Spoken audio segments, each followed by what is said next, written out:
रेश्माला तिची जवानी झेपत होती. आत्ताच रेश्मा जवान झाली होती. तिच्यात एक वेगळाच नशा होता. ती कधी कधी आरशासमोर उभी राहून स्वतःकडे बराच वेळ बघत असायची, तर मधूनच आपले मोठे होत असलेल्या छातीकडे बघायची आणि गालातल्या गालात हळूच हसायची. आजूबाजूला कोणी नसेल तर ती स्वतःचे बॉल हळूहळू दाबायची आणि तिला त्याची मजा वाटत होती. आता तिला हे वाढलेले बॉलचे आणि जवानीचं ओझं जास्त सहन होत नव्हतं. तिला आता कुणाखाली तरी झोपायची घाई झाली होती. तिला कुणाचा तरी सहवास हवासा वाटू लागला होता.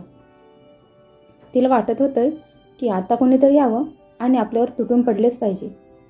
कुणीतरी आपल्या बॉलला जोरजोरात दाबलं पाहिजे आणि आपल्यावर चुंबनाचा वर्षाव केला पाहिजे. ती असा विचार करत असतानाच अचानक तिची आई तिथे आली आणि म्हणाली की रेश्मा, हे काय, तुला शाळा नाही का? तू अजून तयार झाली नाहीस.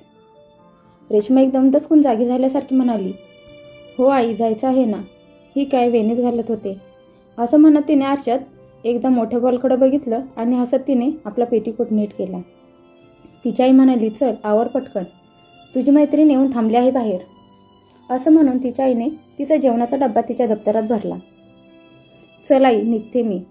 असं म्हणत रेश्माने तिच्या आईला प्रेमाने गालावर किस केला आणि ती निघून गेली. ही मुलगी तर नेहमी नुसती घोड्यावर बसून असते, तिची आई म्हणाली आणि ती तिच्या घरातल्या कामाला लागली. बाहेर आल्यावर रेश्मा आणि तिची मैत्रीण दोघी निघाल्या.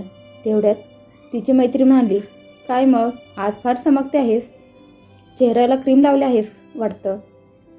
रेश्मा म्हणाली की नाही ग, असं काही नाही, मी तर सुंदरच आहे दिसायला. असं म्हणत तिने मानेला झटका दिला. तिची मैत्रीण म्हणाली की आज तर सूरज सर तुझ्याकडे बघतच बसणार आहेत. नजर नाही हटणार त्यांची तुझ्यावरून, बघ तू. रेश्मा म्हणाली की अगं, आपल्या नशिबात कुठं असलं आहे, मी तर केव्हापासून त्यांना लाईन देते, पण ते तर माझ्याकडे साधं डुंकून सुद्धा बघत नाहीत. एकदा का प्रेमाने त्यांनी बघितलं तर या गरीबाचं कल्याणच होईल. असं म्हणत त्या दोघी जोरजोरात हसू लागल्या.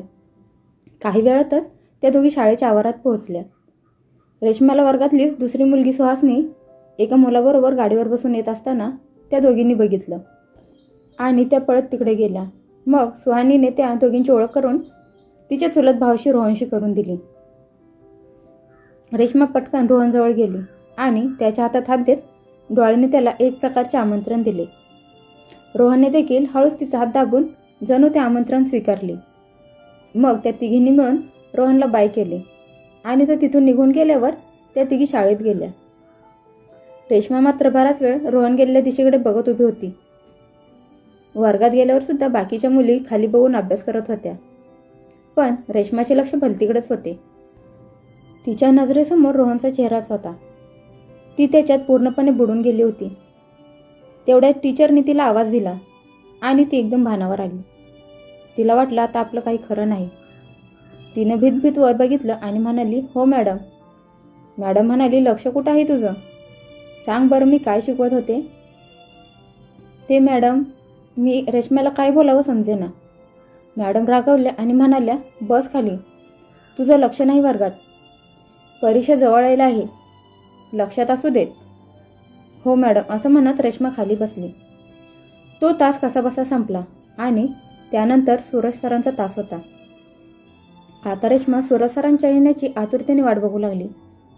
तिची मैत्रीण तिची चेष्टा करत म्हणाली, आता सूरज सरांचा तास आहे. तेवढ्या सूरज सर वर्गात येतात. त्यांचा आवाज रेश्माच्या कानात जाताच तिला सुखावले. रेश्मा तिच्या वर्गातल्या मुलींच्या ओळीत सगळ्यात पुढे बसायची.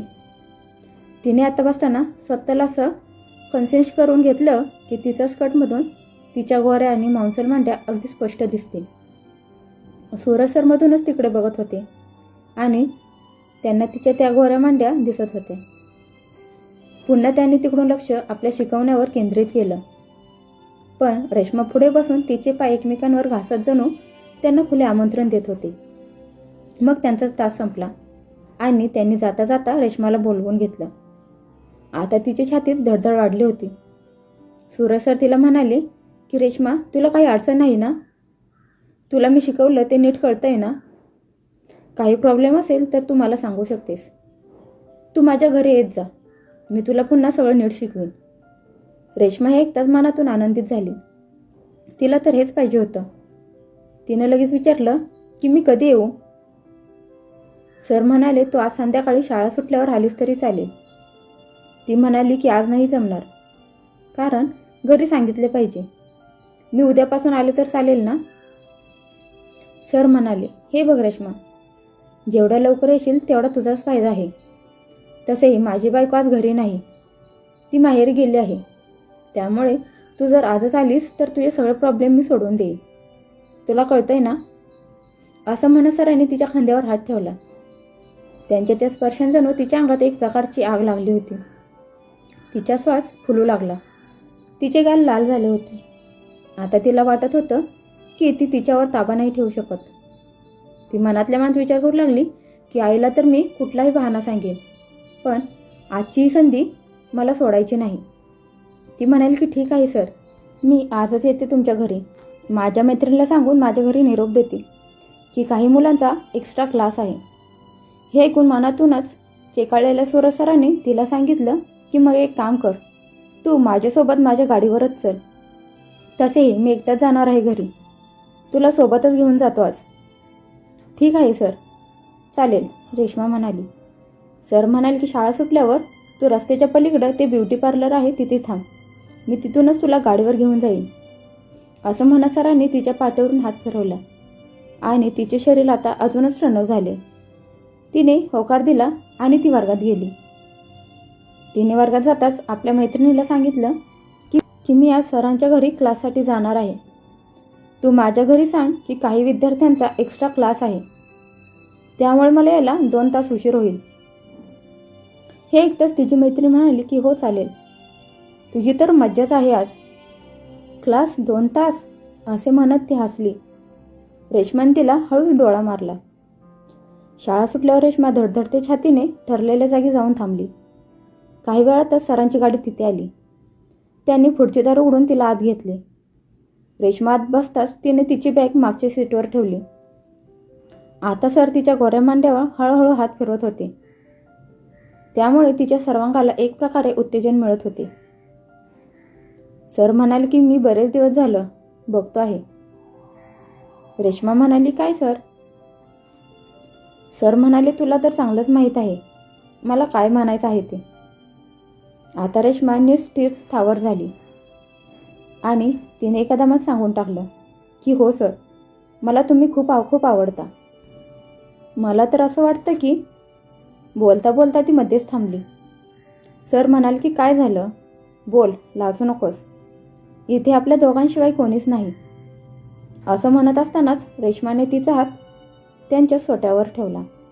तसे सरांनी तिचा हात घट्ट धरला आणि म्हणाले मला माहीत आहे आता तुला राहत नाहीये, पण थोडं थांब, घर येईलच इतक्यात, मग तुला जे पाहिजे ते आपण करू. रेश्माने त्यांच्या गालावर पप्पी घेतली. घराजवळ गाडी येताच तिने त्यांच्या सोट्यावर ठेवलेला हात बाजूला काढला आणि ती गाडीतून उतरली.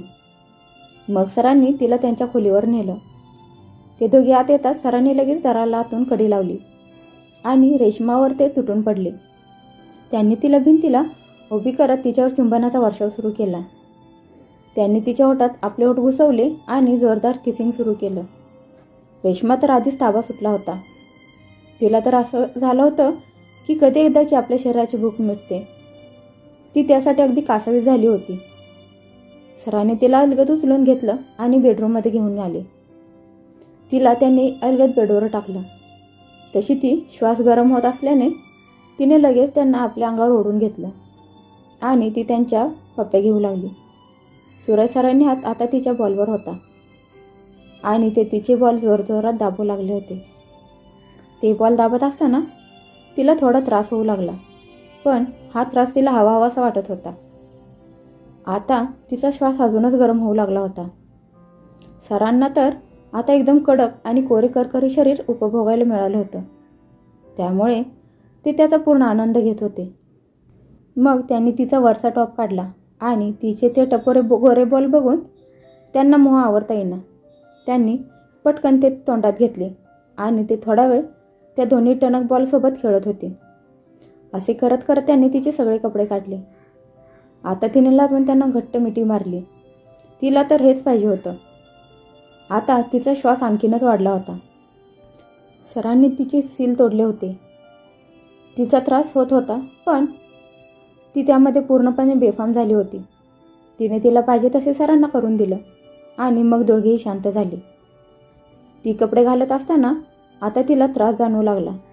लगेच सरांनी शेजारी दुसरी चादर टाकली आणि तिला विचारलं की तू ठीक आहेस ना? ती म्हणाली हो सर. मग त्यांनी तिला जवळ घेत म्हणालं की मग आता काय विचार आहे? ती मग म्हणाली कसला? ते म्हणाले हेच. परत कधी? ती म्हणाली पण तुमची बायको? सर म्हणाले की ती तर आता आठवडाभर येणार नाही. ती म्हणाली मग मला चालेल. असं म्हणून मग सरांनी तिला जवळच्या रस्त्यावर एका रिक्षात बसवून दिलं. रेश्मा घरी पोहोचली, पण अजूनही तिचे मन भरले नव्हते. तिला शक्य असते तर आज ती घरी आलीच नसती. सूरज सरांची बायको नसण्याचा तिला पुरेपूर फायदा घ्यायचा होता. घरात येताच आईने तिच्याकडे बघितलं आणि विचारलं की खूप थकल्यासारखी दिसतेस. सकाळी काही बोलली नाहीस तुझ्या एक्स्ट्रा क्लासचं? ती म्हणाली की आई मग आज अचानक मामाला कळवण्यात आलं. आता उद्यापासून रोजच असणार आहेत, त्यामुळे मला यायला उशीर होईल. पटकन तिने पुढचा रस्ता मोकळा करून घेतला. आता पुढचा आठवडा सूरज सर आणि रेश्माने पूर्ण एन्जॉय केला. तिला सर म्हणाले की उद्या आता माझी बायको येणार आहे. ती म्हणाली मग आता काय करायचे सर? सर म्हणाले हो ना, मी पण तोच विचार करतोय. रेश्मा म्हणाली बघा काहीतरी करा सर, आता तर मला राहवतच नाही. सर म्हणाले की हो मला समजतंय, माझी पण तीच अवस्था झाली आहे. ती म्हणाली मग करा ना काहीतरी.